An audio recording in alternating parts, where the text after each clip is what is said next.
Ce programme vous est proposé par Endoker RDC et CEDED.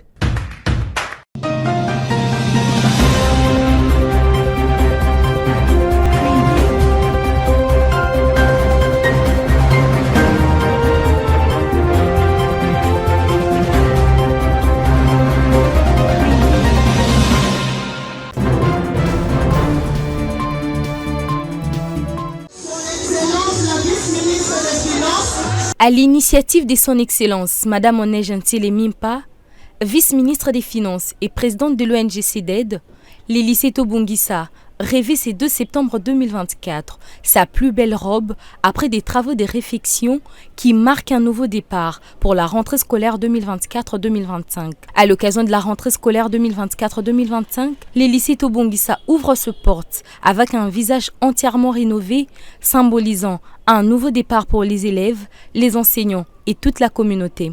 La vice-ministre des Finances, ancienne élève du lycée Tobongisa, a tenu à s'impliquer personnellement pour que cet établissement emblématique soit transformé afin d'offrir un cadre moderne, sécurisé et propice à l'apprentissage. Ces travaux ont consisté à la réfection des salles de classe, la réhabilitation des toitures endommagées, la construction des nouvelles latrines, la construction d'une bibliothèque moderne, les rafraîchissements de la peinture de tous les lycées, abritant 32 salles, 3 bureaux administratifs, un total de plus de 42 bâtiments. De travaux ambitieux pour une école d'hier, d'aujourd'hui et de demain. La direction de l'institution et les corps professoral, par les biais de M. Vundika Benoît, ont exprimé leur gratitude à la présidente de l'ONG pour sa générosité. De même que les comités de parents, par son représentant, Dr François Ilunga, a remercié la vice-ministre des Finances. L'occasion faisant le larron, ils ont soumis d'autres besoins à l'ancienne élève du lycée Tobongisa,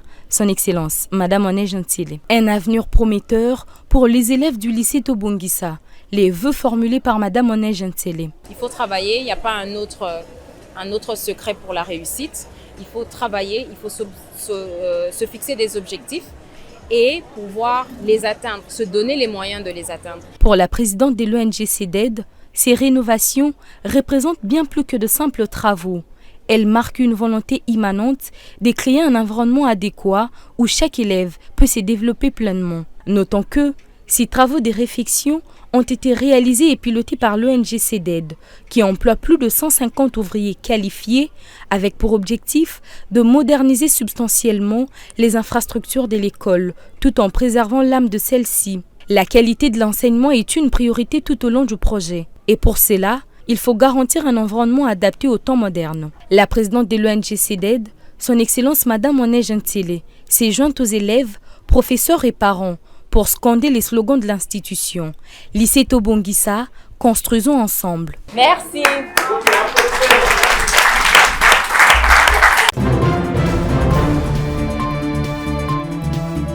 D'abord, je dis que c'est le vaccin de Mpox. Si vous dites vaccin, ça peut être un autre vaccin. C'est le vaccin de Mpox. Vous savez, ce vaccin cher, qui est un vaccin très utile, qui a permis d'arrêter la première circulation de Mpox, notamment au niveau de l'Europe et des États-Unis, et donc pour lequel on se battait pour avoir des doses. Nous avons effectivement été aidés beaucoup par l'Union européenne avec l'Africa CDC pour pouvoir accéder à ces doses. Et donc les premières doses que nous venons de réceptionner maintenant, au total, ça va faire 200 000 doses samedi. Aujourd'hui, nous avons reçu 99 100 et la différence, nous recevons ça samedi, comme ça va nous faire 200 000 doses. Alors pour la deuxième question, pour savoir quelle région, nous allons maintenant faire la micro-planification, c'est-à-dire savoir exactement à qui on donne le vaccin, à quel endroit, étant donné qu'on a plusieurs endroits chauds, comme on dit chez nous ici. Et donc, ce sont ces provinces prioritaires que nous allons d'abord considérer. Très probablement l'Équateur, le Sud Kivu, le Sankoro, bref, toutes les provinces où on doit rapidement arrêter la circulation du virus. Il se pose des problèmes de conservation. Le vaccin réceptionné aujourd'hui ne supporte pas plus de 20%, 20 degrés Celsius. Comment vous allez faire pour le conserver, mais aussi, est-ce que sur le plan logistique, vous avez tout ce qu'il faut pour la vaccination, la campagne de vaccination? Alors, vous posez la question au pays qui a vacciné contre Ebola, avec des vaccins de moins 30 degrés contre Covid. Donc, non, on a tout ce qu'il faut pour conserver correctement les vaccins On a une très grosse expérience par rapport à ça et on a les moyens logistiques par rapport à ça. On a le hub de Gavi qui nous permet de garder des vaccins. On a l'INRP qui nous permet de garder des vaccins jusqu'à moins 30 degrés. Donc moins 20 degrés, c'est pas un problème pour nous. Pour ce qui est de la logistique, nous avons déjà l'argent grâce à l'Africa CDC encore et grâce donc à beaucoup de partenaires qui ont permis que l'UNICEF qui va faire la logistique soit assez à l'aise avec les moyens disponibles. Et donc ça va nous permettre d'amener le vaccin jusqu'à la personne qui doit être vaccinée, ce qu'on appelle nous, kilomètre zéro. Ici, vous délivrez plus de 2000 doses. Est-ce que le 200 000 que vous allez recevoir, c'est pas petit? D'abord, on n'a pas besoin de 2000 doses. 2 millions, c'est bon. On n'a pas besoin de 2 millions de doses, on a besoin de beaucoup de doses. Sauf que la stratégie, c'est de contenir le virus de manière à ce qu'on fasse la vaccination qu'on appelle nous par ceinture autour des endroits ou des personnes les plus touchées. Et donc, nous sommes confiants qu'avec l'appui des partenaires, parce que comme je disais, l'Union européenne a commencé, mais je sais que l'Union européenne fait des efforts pour qu'on monte jusqu'à 580 000 doses. Donc du coup, ça c'est pas le problème pour l'instant. Le problème maintenant, c'est qu'on doit administrer ce vaccin dans les meilleures conditions. Le sénateur Jean Tshisekedi Kabasele a été accueilli en véritable héros à Kananga dans les Kasaï centrales le mardi 27 août soir. Descendu d'un vol de l'agence CAA, c'est sous les ovations de ses partisans qu'il a foulé les sols de sa région natale. Le membre du comité fédéral de l'UDPS, l'Union sacrée de la nation, de chef coutumier, ainsi qu'une foule enthousiaste étaient tous présents pour saluer celui qui, depuis son élection au Sénat, s'est démarqué par des actions concrètes en faveur de la population. Le trajet de l'aéroport jusqu'au siège de l'UDPS a été un véritable bain de foule pour l'honorable Tshisekedi, acclamé tout au long du chemin. Devant la presse, il a expliqué le but de sa visite. Vous savez, quand on travaille bien, j'ai mobilisé personne, on ne peut que s'attendre à ces résultats.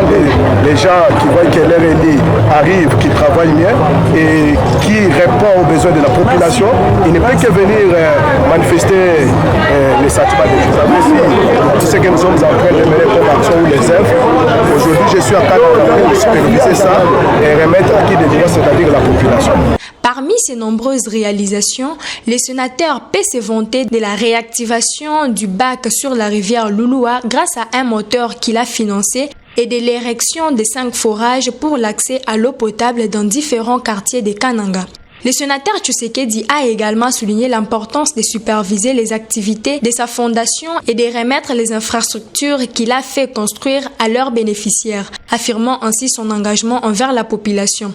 Jean Tshisekedi Kabasele est une figure politique qui reste proche de sa base, avec pour priorité de répondre aux attentes de ses électeurs par des actions concrètes et durables. La campagne dénommée Pour notre sécurité, respectons tous la loi et les règles, qui est une initiative louable du gouvernement de la République à travers la vice-prémature, le ministère de l'Intérieur et de la Sécurité, est une campagne qui est venue au bon moment, messieurs les journalistes. Il faut quand même que l'autorité de l'État puisse s'établir, puisse être respectée sur toute étendue de la République. Il faut quand même que nous puissions respecter nos lois, que nous puissions respecter nos règles.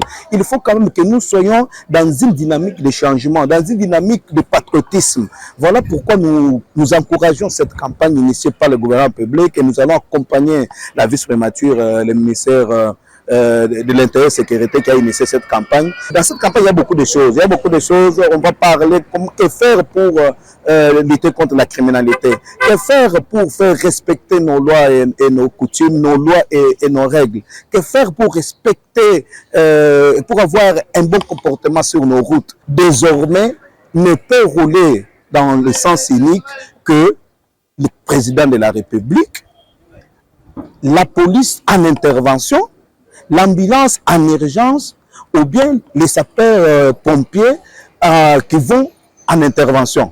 Et les autres cas, il faut avoir une autorisation spéciale. Maintenant, c'est pour vous dire que même si vous êtes frère de ministre, vous êtes la femme de ministre, vous êtes la femme du général, la femme du colonel, il faut respecter en tout cas votre bande. qu'il ne s'agit pas d'une simple campagne, mais il y aura beaucoup d'actions sur terrain pour accompagner cette campagne pendant plus de 3 mois. Vous allez voir, il y aura beaucoup d'actions sur le terrain, des ateliers, des formations, en tout cas des sensibilisations, et pour que les gens ne puissent pas dire « je ne savais pas », parce que nous disons en droit, nul n'est censé ignorer la loi. Mais lorsque l'État s'est réduit d'abord au niveau de sensibiliser avant de frapper, il faut respecter.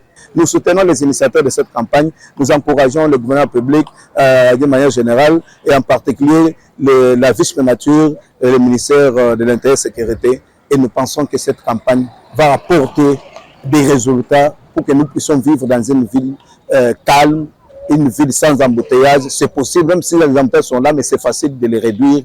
En tout cas, soutenons tous cette campagne en tant que patriotes et citoyens de ces beaux pays.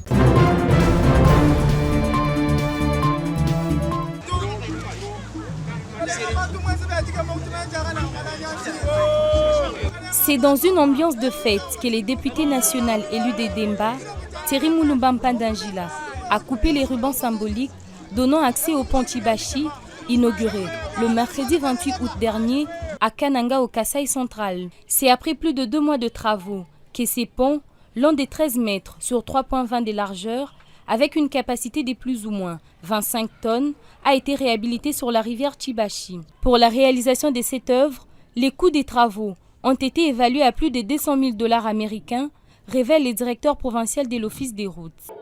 Ces ouvrages nous ont coûté environ plus de 200 000 $ et dont les travaux se sont réalisés en 60 jours. À cette occasion, l'Office des routes remercie vivement le président de la République, son Excellence Antoine Félix Tshisekedi Tshilombo, et l'honorable Thierry Moulumba Mpandangila pour leur engagement. Également, nous remercions le chef coutumier et pour leur accompagnement et la réalisation de ces ouvrages. L'initiateur de cette action, le maire élu de Demba, Thierry Moulumba, qui a financé ces travaux sur fonds propres, salue le travail abattu par l'Office des routes.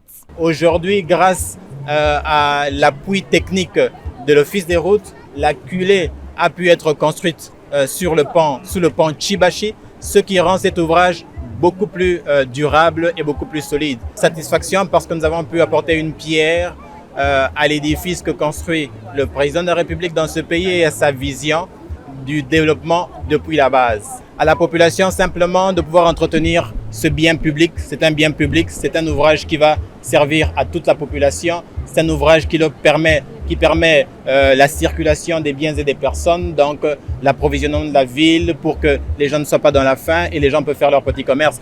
Donc nous leur cédons cet ouvrage, qu'ils le gèrent correctement et avec toute responsabilité. La réouverture de ces ponts au trafic va favoriser les développements socio-économiques de ces coins.